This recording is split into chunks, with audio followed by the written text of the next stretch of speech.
नमस्कार शेतकरी मित्रांनो, आजच्या व्हिडिओत आपण जाणून घेणार आहोत की ओला दुष्काळ आणि पीक विमा याबद्दल नेमकं काय करावं लागेल जेणेकरून नुकसान भरपाई मिळवता येईल।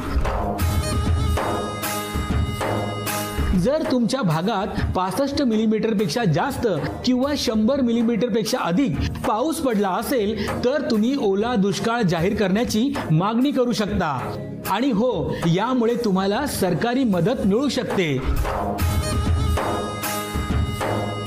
पण काय जर नुकसान भरपाई वैयक्तिक पातळीवर हवी असेल तर तुमच्याकडे आहे पीक विमा।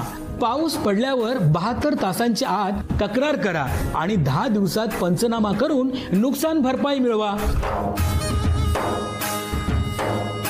तक्रार करताना सगळ्या सह्या आणि तपशील नीट भरून घ्या। पीक कापणीच्या प्रयोगांवर लक्ष ठेवा आणि मागील 7 वर्षांच्या सरासरी उत्पादनाशी तुलना करा। तर शेतकरी मित्रांनो, सावध रहा, योग्य वेळी तक्रार करा आणि तुमच्या हक्काची नुकसान भरपाई मिळवा। आवडला तर व्हिडिओला लाईक करा आणि शेअर करा। जय किसान।